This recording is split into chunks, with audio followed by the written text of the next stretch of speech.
In this video, we're going to study ellipses.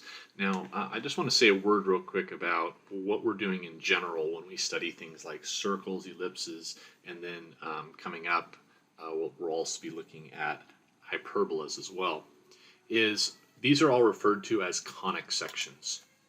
So the idea here is that if we think of a cone, they're called conic sections because they're created by taking slices out of this cone.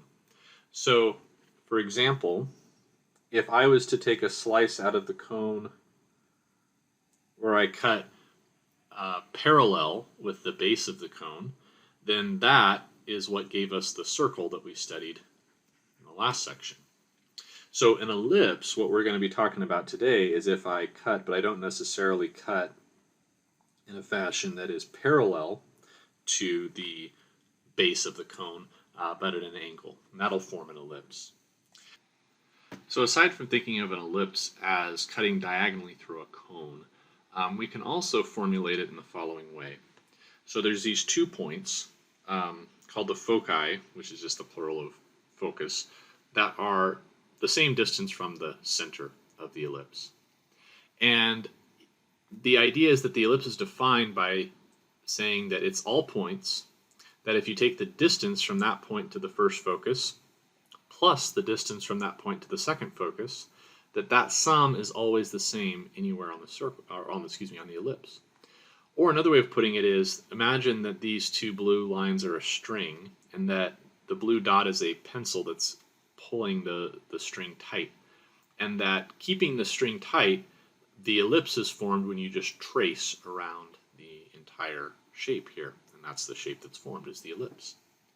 So with that formulation, we can actually come up with a useful equation for this thing. And I'll use this space down here to do it. So what did we say? We said that the distance, right? The distance from the point P to the first focus plus the distance from point P to the second focus is equal to, well, it should always be equal to the same thing. It doesn't change. It's equal to some constant. Okay? Well, the distance from one point to another is easy enough to formulate. That's the x values subtracted squared plus the y values subtracted squared. We do the same thing right here. So the x values subtracted squared plus the y values subtracted squared. And that's all equal to a constant. And then just for convenience, what we're going to say is that constant's equal to 2a. All right? But again, a is just a constant. Now, we're not going to do all this hard work, but what I'm going to say to you is this. After a lot of work, what you can show is that this all turns into x squared over a squared, where this a is the same as this a here, and plus y squared over a squared minus c squared equals 1. So this mess turns into this after quite a bit of work. And then this one here, to make it a little bit simpler, we give that a special name. We call it b squared. So with all of that, on the next page here, we have kind of the summary of all this. So an ellipse has this equation, x squared over a squared plus y squared over b squared is equal to 1. All right, where again, b squared is equal to a squared minus c squared. If I just kind of swap b squared and c squared, you get c squared is a squared minus b squared. So here's what we have. We call the point negative a comma 0 and a comma 0 the vertices. Okay, so that a that we were working with and we see here, that is what are the endpoints of the major axis. Okay, the major axis is what we refer to as the vertices. So in this case, the x-axis is the major axis, just meaning the longer part of the ellipse is along the x-axis. And then the minor axis is the other one. Okay, so that'll be the shorter part, from, in this case bottom to top of the ellipse. And those are happening at negative b and b, the same b you see up here. And then finally the foci are found through this formula here, c squared equals a squared minus b squared. So these are kind of the basic facts that we want to make sure we understand about an ellipse. All right, but if an ellipse can be oriented this way with the x and y axes, of course it can be oriented this way as well. And so notice all that happens here is that the a squared and the b squared switch roles, right? The a squared is now with the y squared and the b squared is with the x squared, because the major axis in this case is the y-axis instead. So the foci are on the y-axis, and then the minor axis is along the x-axis. But again, same formula for the foci here. We're just switching the roles of a squared and b squared. So how can you spot in an equation which one's a and which one's b? Well, it's simple. The bigger number is the a squared when you're looking at the equation of an ellipse. All right, so let's do a couple of examples with all these ideas here. So it says an ellipse has the equation x squared over 25 plus y squared over 16 is equal to 1. So it wants us to find the foci, the vertices, and the lengths of the major and minor axes, and then sketch the graph. All right, so let's just go right in order here. Foci. So what do we know? We know that c squared is a squared minus b squared. But we know what a squared and b squared are, right? A squared is going to be the larger number that's underneath of one of our variables, and the b squared is going to be the smaller number. So for us, c squared is just equal to 25 minus 16, which is equal to 9. So that means that my c is going to be equal to 3. But what that tells me is that my foci are at, well, notice that the bigger number, the a squared, is with the x squared, or the x variable. So what we know is that the major axis is the x-axis. Okay, and that's just simply because the larger number is with the x. So that also means my foci are always going to be along the major axis. So that means this 3 here is telling me, okay, negative 3 comma 0 is one focus, and 3 comma 0 is the other focus. Okay, so there's our foci. Vertices, right? Remember, our vertices are negative a comma 0 and a comma 0 if the x-axis is our major axis. So for us, well, a is just equal to square root of 25, right? So that means our vertices are at negative 5 comma 0 and 5 comma 0. Okay, minor axes, and by the way, I almost forgot about this, but the minor axes have endpoints, in this case of negative b comma 0 and b comma 0. Those are called co-vertices. If it's a horizontal ellipse, right, then it's 0, negative b, and 0b, co-vertices. So if you ever see that term co-vertices, that's just what it's talking about, is same idea as the vertices, but on the minor axis. So even though it didn't explicitly ask for it, we could say co-vertices. Well, that would be b squared is 16, right? So b is equal to 4. So that would be negative, 0 comma negative 4 and 0 comma 4. So with all this, we can start to get a nice picture of what's going on.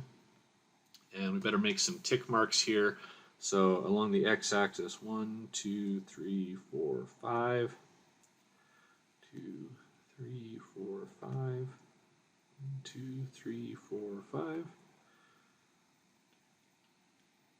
Okay, so with all of this, and feel like I put a lot more space between my tick marks on that part. There we go. Now it's a little more consistent. So co-vertices at 0, -4 and 0, 4. We've got vertices at -5, 0 and 5, 0. And then we've got foci. I kind of like to put them in a different color just because they're not part of the ellipse itself. So put those in red. And then that's enough, right? That's enough to get a sketch of sorts. And so here's our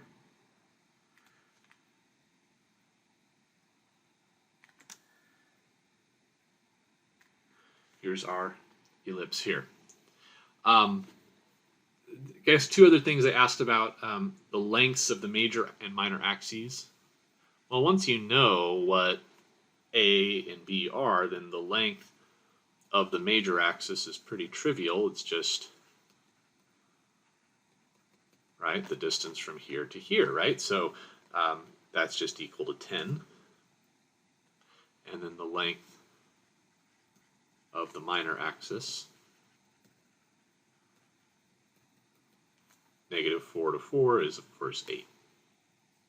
All right, so that's how we can just look at the equation and be able to sketch an accurate graph for that ellipse. So example 2 is an interesting one. So it's asking us to take a look here and find the foci, the vertices, same thing as the last one, and sketch the graph. But notice they give it to us in a different form. Notice that it's not equal to 1 over here, right? It's equal to 18. So understand, in order to be able to see what A and B actually are, you need the right side to be equal to 1. So that's your first task. And of course, it's pretty easy to see how to do that here. You know, if I want a 1 on the right side, I guess you'd have to divide by 18. And that's okay to do as long as you divide both sides by 18. So that gives me 9x squared over 18 plus 2y squared over 18 is equal to 1, which simplifies to x squared over 2 plus y squared over 9 equals 1. So first off, understand that the bigger number is under the y squared this time. So this time, the major axis is not going to be the x-axis, it's going to be the y-axis, right? Simply because the bigger number is under the y. So I can see a squared is equal to 9, so a is 3. So that means my vertices are 0, -3 and 0, 3. And of course, b squared is 2, so b is equal to the square root of 2, which, you know, it'd be helpful to get an approximation. That's about 1.41. So that means that my co-vertices are negative square root of 2, 0, and square root of 2, 0. But it also, what did we get? Vertices, we got the co-vertices, let's see, major, minor axes. Of course, you want to know where the foci are, right? What about the foci? So they are, well, c squared, again, is a squared minus b squared, right? So that's going to be 9 minus 2, which is 7. So c is equal to the square root of 7. But again, the foci are along the major axis, right? So now we're going to say that our foci are 0, negative root 7, and 0, root 7. And again, just like we did with the square root of 2, we should have an approximation of that. So that's, you know, about negative 2.65, positive 2.65, just so we know about where to put it on this graph. Okay, so with all that, let's make some tick marks. So, I don't know, we'll go 1, 2, 3. 1, 2, 3, 2, 3. Okay, so there we go. And we've got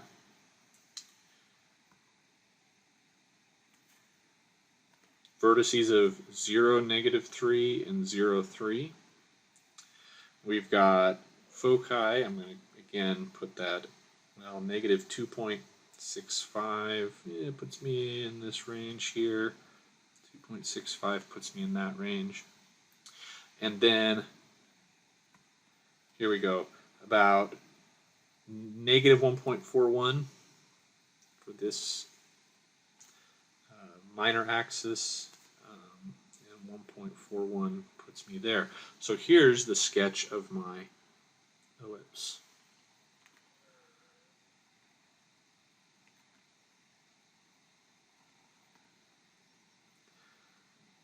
Now, something that's worth noticing here is how much more elongated this ellipse is than our previous one. Okay, so notice this, and also notice how close the foci are to the vertices.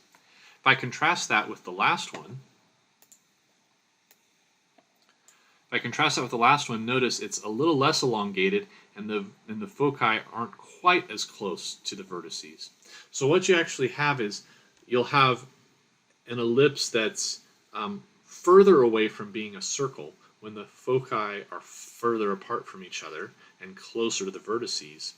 And the more you bring these red dots in toward the center, the more circular it becomes until, guess what? If you put them both at 0, 0, you would have a perfect circle. So essentially, you can think of a circle as just being an ellipse where the foci happen to be sitting on the same place, which is the center. Okay. All right. So after those two examples, oh, and then okay, of course, length of the major axis. Well, that would be 6, right? From -3 to 3. The length of the minor axis be twice √2. Right, is all that would be. So I guess I didn't write those down, but that's all that would be asking for there. Okay, so now we're going to shift gears a little bit here. We're going to get a little more complicated, and that is just like we were able to take circles and move them all over the XY plane. You know, we can do the same thing with ellipses. Now, up here, I've thrown at us a whole bunch of different formulas for the vertices and the co-vertices and the foci and all that kind of stuff. But let's just kind of simplify this just a bit for ourselves. Let's kind of base everything on the center. So just like with circles, we're going to talk about the center as HK.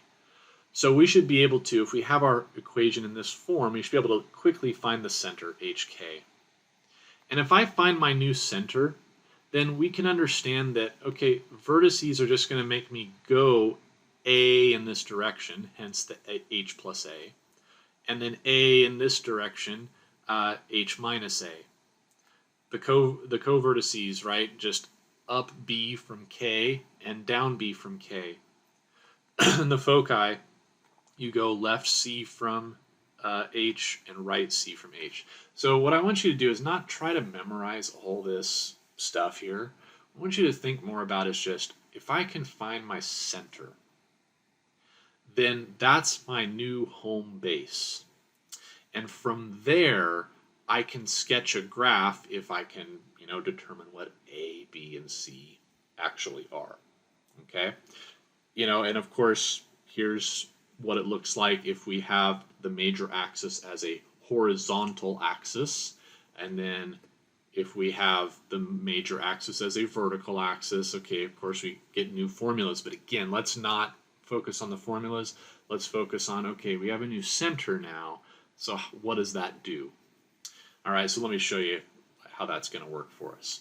So it says find the equation of the ellipse with the center at 2, -3, with these vertices and these foci. All right, so at first it seems like, okay, there's a whole lot going on here. But you know what? They gave us a bunch of points, and we can plot those points. So let's see. Let's we're gonna at least need 12 tick marks, I think, in both directions, right? We get up to x equals 12. So let's make that first.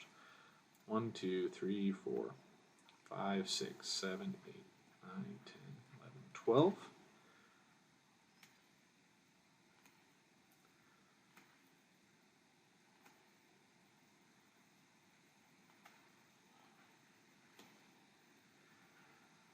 Okay. And then finally, 1, 2, 3, 4, 5, 6, 7, 8, 9, 10, 11, 12. Okay. So we'll plot some of these here. Center is 2, -3. So there's my center. And then vertices, -8, -3. So way back here. And 12, -3, way over there. Okay. And let's label these. -8, -3, 12, -3, and 2, -3. Okay, and then foci, -4, -3. So right about there. Again, I'm going to do that in a different color because I know it won't actually be part of the graph. And then 8, -3. Puts me right about there. Okay, so we now know that our major axis is horizontal, right? Because the foci, the vertices, all lie horizontally on a line in relation to one another. Okay, now let's remind ourselves here, okay, if we're going to produce an equation, right, we know that it's got to look like this: x minus 2 squared plus y plus 3 squared, right, using the center. And we know because the vertices and the foci are lying along a horizontal axis, that means that a squared will go with the x and b squared will go with the y. Okay, so we need to figure out what a and b are, and once we do, then we'll have our equation. Okay, so in order to do that, well, remember that a, okay, and again, this is where I don't want you to get too bogged down in all these formulas here.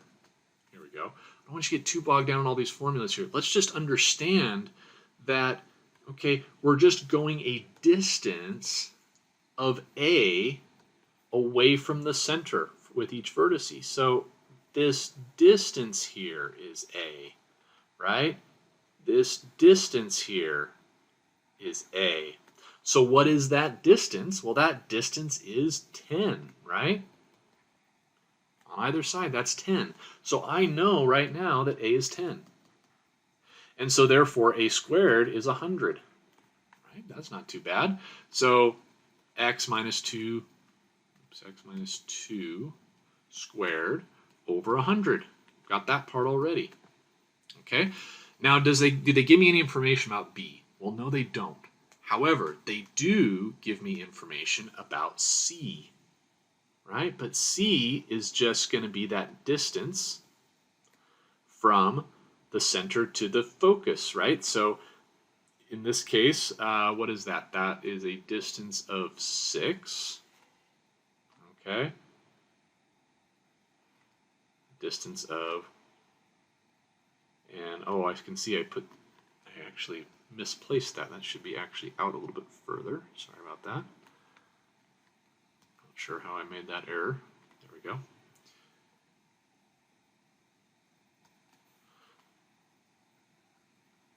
So that's a distance of 6 right there. So c is just 6. So c squared is 36.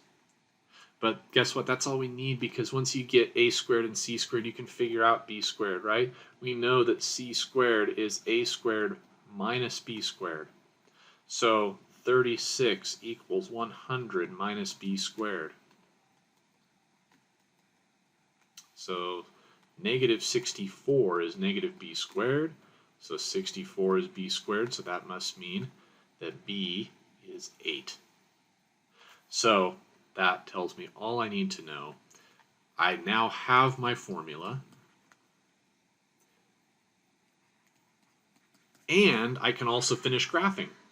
Because I know that on that minor axis, what am I going to do? I'm going to go up 8, right? I'm going to go up 8 from the center. So 1, 2, 3, 4, 5, 6, 7, 8 puts me there. Except I want to put that in green, I think. And then down 8. 1, 2, 3, 4, 5, 6, 7, 8 puts me right there. If I move this thing out of the way. Okay, and so that allows me to sketch this thing.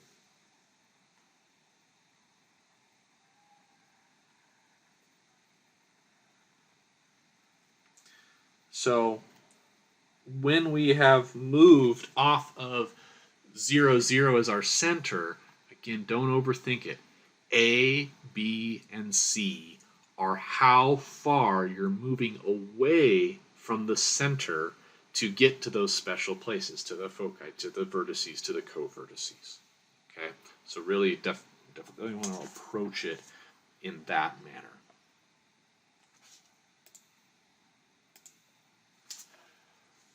Okay, now one other thing I want us to be able to do is to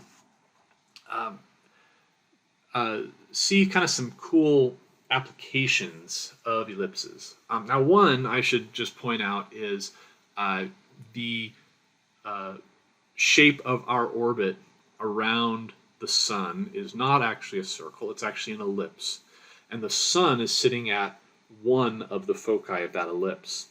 And generally that heavenly bodies have that type of an orbit around their around the star they're orbiting.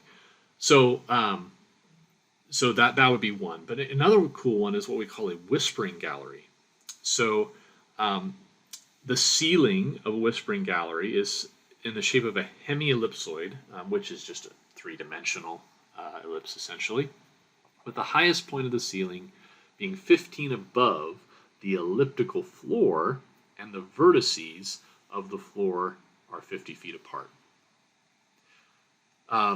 So what you want to kind of maybe do is picture an egg. If you're thinking of the room in 3 dimensions, picture an egg, except, but you know, obviously eggs are not quite symmetrical, but like a perfectly symmetrical egg is what you might imagine. So a hemiellipsoid would just be half an ellipsoid, is what it would be. So the cool thing about a whispering gallery is that, and if I go back to this picture here that we looked at, here I was describing this as a string, but if we think of this as a room, then the idea would be that if someone at this focus speaks even quietly, that the sound would hit here and then bounce perfectly to a person at the other focus. That's kind of what this is doing. So so if 2 people stand on the foci, then they're able to hear each other almost perfectly, even though they might be talking really, really quietly. So they're asking now, if 2 people are standing at the foci of this whispering gallery, how far apart are they from one another? Okay, so what's going on here is we want to be able to figure out, okay, what is their distance apart? So just to kind of, what do we say, a hemiellipsoid, if I kind of take a cross section of this,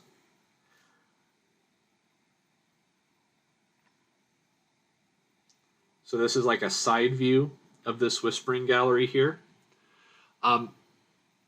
And what do they say? That the vertices are 50 feet apart. So these would be the vertices, right?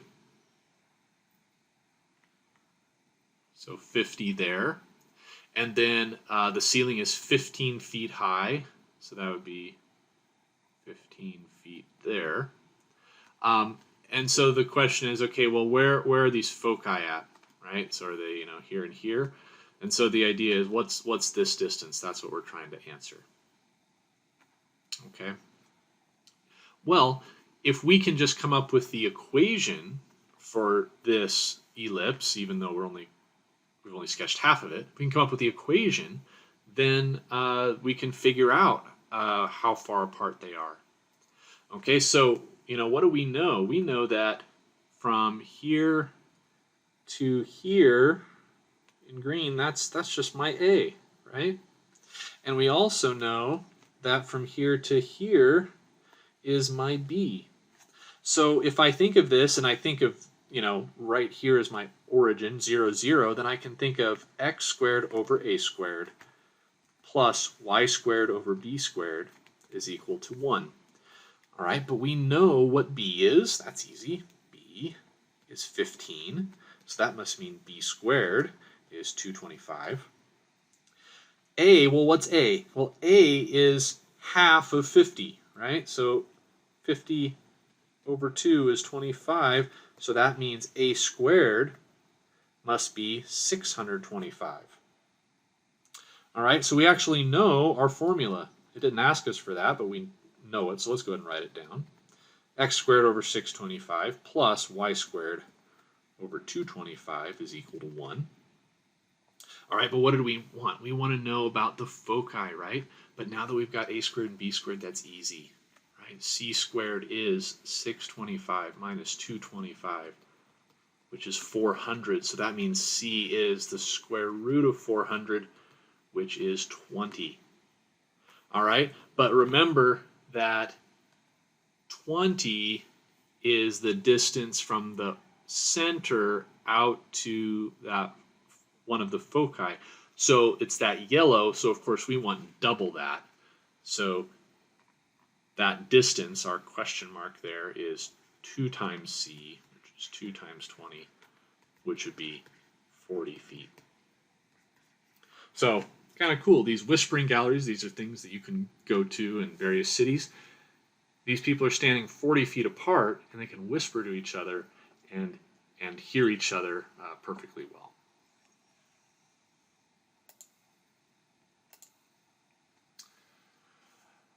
Okay, the last type of equation we want to, or excuse me, last type of problem we want to address is this idea of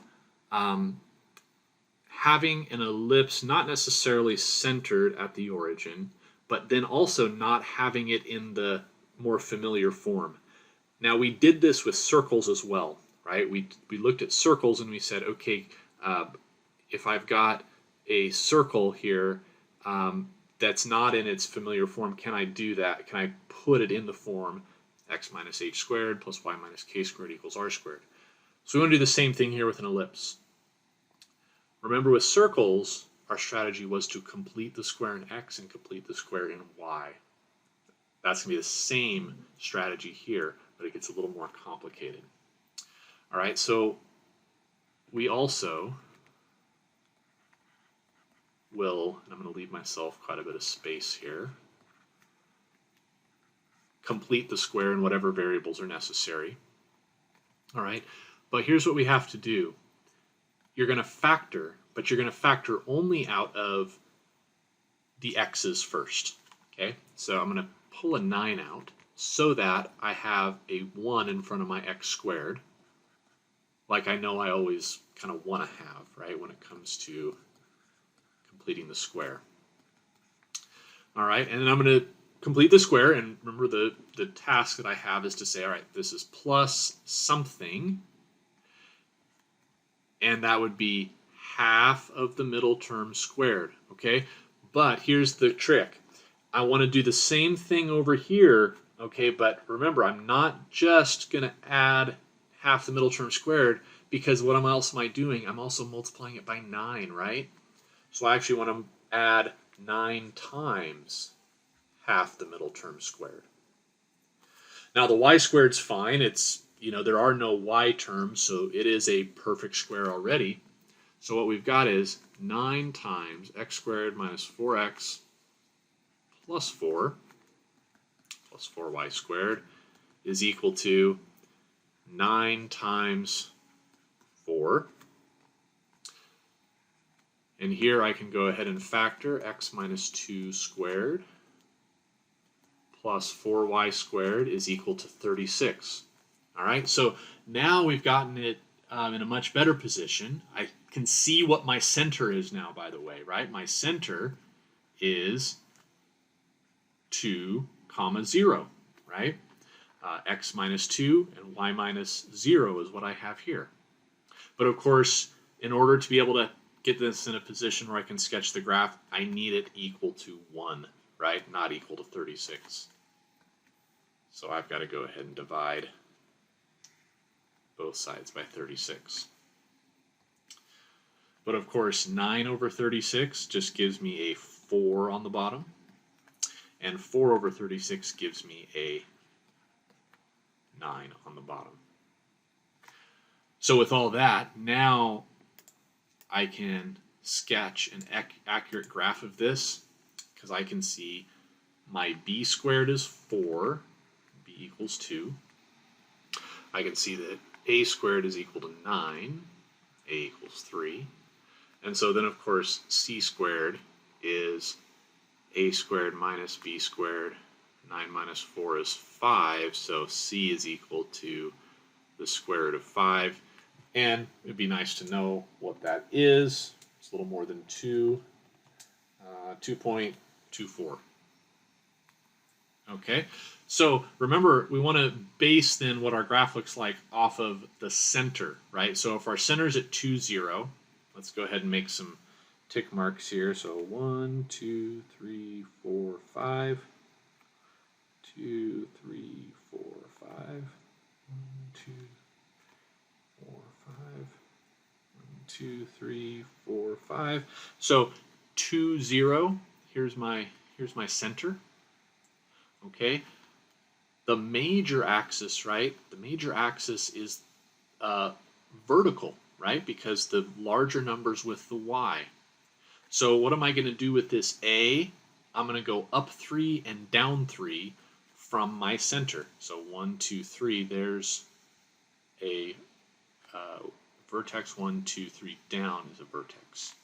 Okay, so just counting 3 in both directions. Okay, and then my foci, of course, are also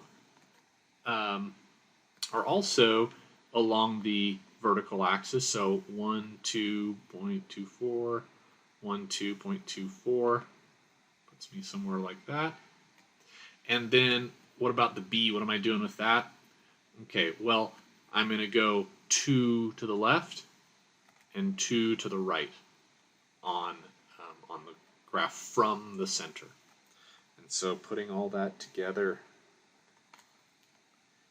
and you can see that my ellipse is going to be a little strange looking because I can tell that my tick marks weren't consistent above and below the x-axis. So you can see this is a little longer than this, not intentionally, but just because of my tick marks, and that'll easily happen when we're making our own notches in there. All right, one last example here. This one's going to be a little more tricky because we've got maybe some harder numbers to deal with when it comes to completing the square. So here we have 2x squared over here, and then I want to say plus y squared, and then I want to get the y's together, right? Minus 2y. And that's equal to 1. We want to leave the 1 over there. All right, but then we know we got to complete the square for y here, so plus, well, negative 2 over 2 squared. This time we don't have anything factored out of the y's, so we can just say plus negative 2 over 2 squared. So we have 2x squared plus y minus 1 squared is equal to 1 plus 1. So 2x squared. All right, and again, we got to get the right side equal to 1, so we divide everything by 2. So we have x squared plus y minus 1 squared over 2 is equal to 1.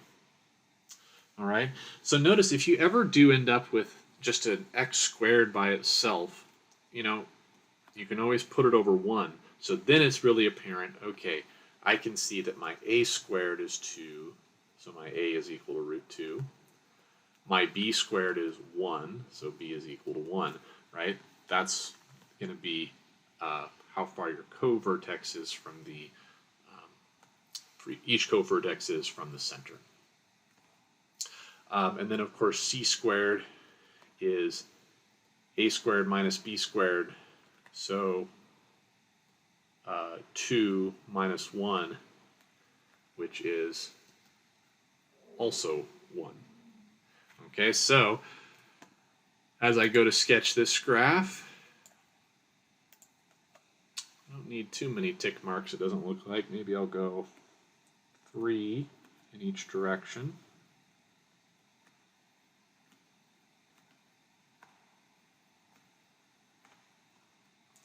Okay, and so our center is there at 0, -1, so there's our center. A is root 2, which is approximately 1.41. So we are going to go, okay, again, the major axis is the vertical axis because this number is larger. So we're going to go up 1.41 from the center and down 1.41 from the center to get our vertices. Our foci are up 1 from the center and down 1 from the center. And then our co-vertices, left 1 from the center and right 1 from the center. So we would get an ellipse that looks like that.